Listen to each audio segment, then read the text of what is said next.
అదృష్టము జగన్మాత అఖిలాంటి అన్నపూర్ణేశ్వరిలో నిన్నటి నుంచి అతిరుద్రయాగం లక్ష్య చండీ యాగం ప్రారంభమైంది.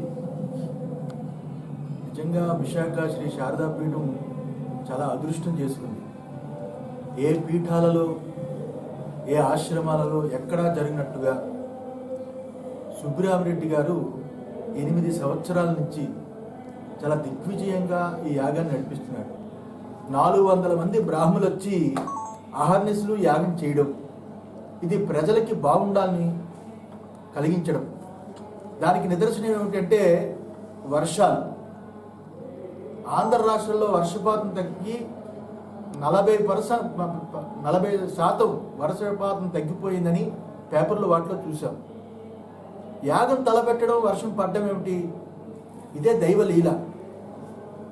ఒక ఎండైనా వానైనా వరదైనా అన్నీ కూడా దైవ సంకల్పం. కానీ ఇలా మంచి వర్షం పడి రైతులకి బాగుండాలి.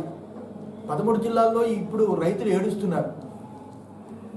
ప్రభుత్వాల వల్ల, పరిపాలన వల్ల, ఇంకొకటి వల్ల, లేకపోతే వర్షాలు లేకో రైతులు చాలా ఇబ్బందుల్లో ఉన్నారు.